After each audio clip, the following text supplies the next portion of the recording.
Hey, what's up YouTube? So we are back with another video. This is going to be part 9 of the K24 K20 build, and today we're going to be installing all our timing. So as you can see, I got all new guides, chain tensioner, chains as well. I want this motor to really be good. I do have a used oil pump that I got from JFab, the girdle and the tensioner as well. You get that all from a K20 Type S.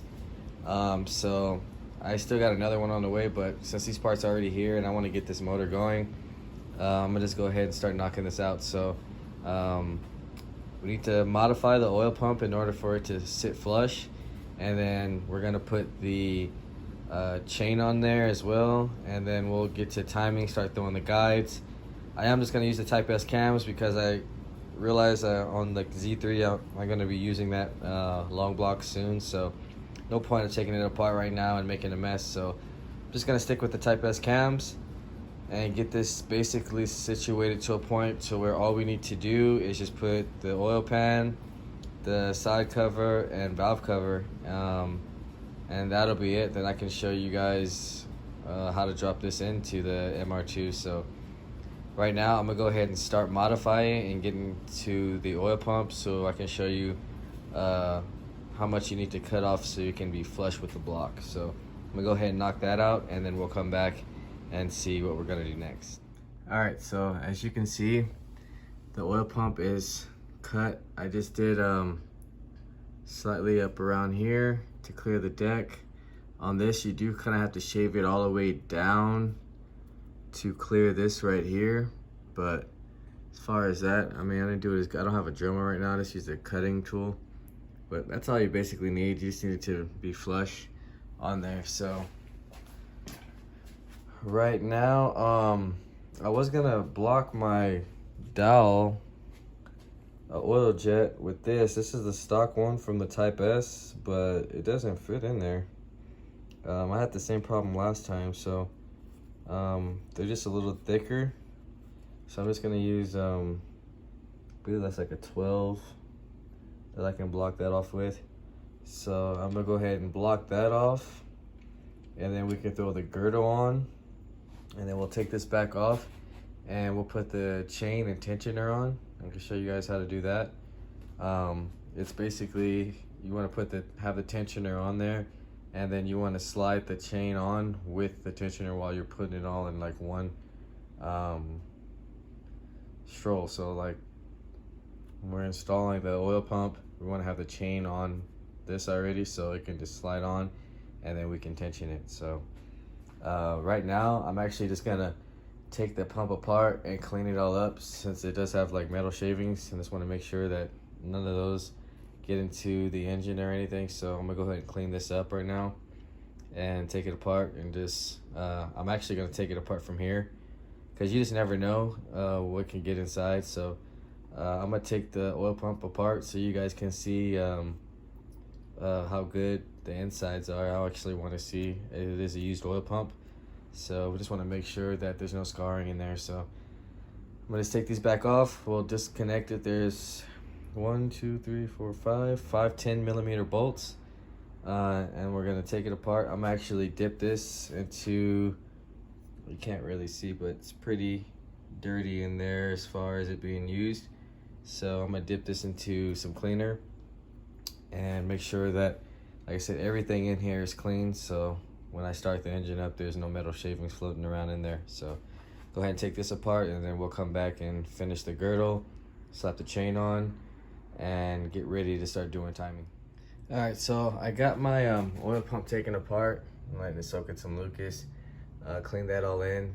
I got the other piece soaking. So right now I'm gonna go ahead and flip this back up so we can start installing our guides, and start getting ready for the chain to be thrown on. So it's pretty simple.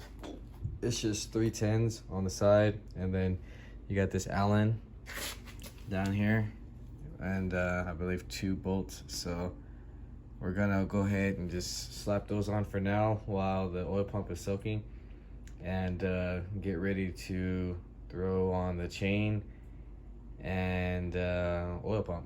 So I'm gonna go ahead and knock that out real fast, and then we'll come back, slap the oil pump and chain on. All right, so we are back, and we went and got our girdle and our oil jet blocked. So I just used a 12mm bolt with some silicone. So now that it's all bolted on, I wanted to show you kind of how to put the oil pump on.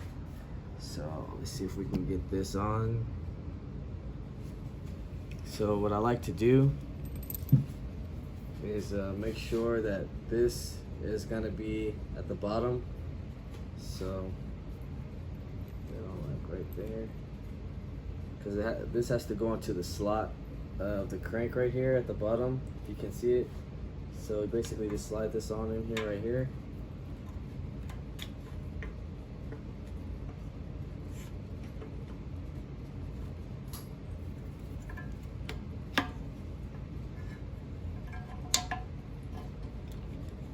And make sure you find the slit.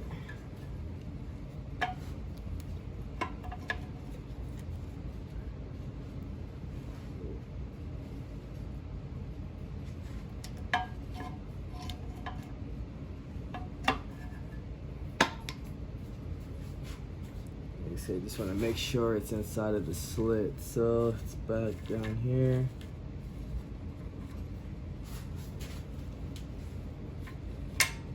There it goes. So now it's on there. Let's tap it down. That's it, guys. Just got to put our bolts in. Wait, this is a shorter one, so it goes over here. The longer bolt goes over here. And then we have a 10mm on the other side. And that's basically what you need to do to put the timing chain on the oil pump. So now that that's done, we can torque it all down. This belt number, in case you guys need to know, here's the part number right here. I believe it's the same as the S2000, so if you have an S2000 one or got that from Honda, that works as well. So now we can throw on our tensioner, and they're just 3 10mm bolts, so we'll tension that down. We're gonna torque all these bolts down, and then we can come back and start doing the timing chain. Show you guys how to do timing on the K24, K20. All right, so right now I wanted to just show you guys the markings that you need to know about when doing timing. So the thing about the K series is there's 2 dots. Those indicate the top, and then obviously the arrows or the slits in between to connect them. But one thing a lot of people don't know is that you can actually lock them in. So it just shows you just to guarantee that the arrows are up, and that way you don't have to worry about when you're putting the chain on to line up the links, that they don't, because once they're the cam caps are locked in, they kind of want to tend to go left or right, so they don't want to stay centered. So that's a perfect way to do that. And then down here, as you can see, our arrow has to line up to that. So it's pretty simple. I mean, it's literally way easier than B series. So here's the links. So I'm just gonna match up these 2 links. We're gonna put those between the dots, and then the link by itself is gonna be right, let's see if you can see it right here. So we're gonna get the link in between that, the single link, and then we're gonna put some tension on it. Put the brand new tensioner that I just bought. There's a part, or does it have a part number on it? Actually, the part number is right here. So this is the one I'm using. Other than that, I'm gonna go ahead and throw this chain on so I can show you exactly what I'm talking about. We'll get timing perfect, tension it down, and see if we can start rotating it. All right, so just wanted to show you guys the markings. So between the go chain and then down here, when I put the tension on it, as you can see, the dot is gonna go on to the chain. That's it. I can just put my tensioner on there now and then put my other guide back on. You will have to take that one off. After that, we'll tension it down and then we can spin it after we're fact. So I'm gonna go ahead, put the tensioner back on, put the other guide back on, and then make sure everything's good so we can start spinning it, and then I can show you guys how to adjust the valves. All right, so now that we got the tensioner put on, what you want to do is use a pry bar and just pry it about right here, so you make sure you get all the tension on, because you can skip timing on these motors very easily. So once you do that, everything should be good. Should be able to spin pretty good, no problem. So yeah, now I can start putting the cover on and everything, but that'll be next video. I just wanted to show you guys about the tensioner, because that was one thing. A lot of people just think that you can just take off the pin and it's locked down. So make sure you put as much tension on there as you can. All right, so now that we're back at TDC and everything, I just want to tell you the firing order when adjusting your valves. So when you're at TDC, you're at cylinder number 1, so you can adjust all 4 of them on intake and exhaust. And then what we got to do is turn 90 degrees, so this basically would be down at the bottom, and then that's when we go on 3, and then we do another 90, which the arrow will be from right here to right here. That'll be number 4. Then we could adjust those, and then the last, with the basically the line being up here, will be number 2, and you can adjust those 2 accordingly. So now that we got that situated, now I can show you guys what you need to do to adjust. So right now I'm at 8 thousandths, and what you want to do is basically be able to slide it in and out. See, this one's basically, I kind of adjusted this one already, so that's where you kind of want to be at. You don't want it too tight and you don't want it too loose, because you can lose power that way.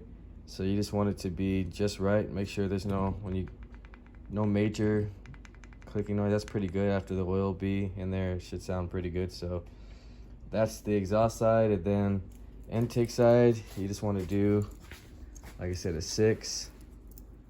So let's see if the 6 fits in there. So that's too loose, and this one's too tight. So I'm gonna adjust these to a 6, and then I'll basically be just doing the rest the same way. Just 8 on the exhaust side, 6 on the intake, and then after all that is done, that's basically your timing's complete. And then I can lock down these 2 bolts, and then make sure I torque everything else down to accordingly, and that should be it for this video, guys. So if you haven't liked, share, subscribe, comment, let me know what you think, hit the notification for video uploads. Also got next video coming up. Hopefully, if it's not raining, I can do the Z1 startup, and then I can get the Spider getting taken apart. So stay tuned, guys, and I'll see you guys later.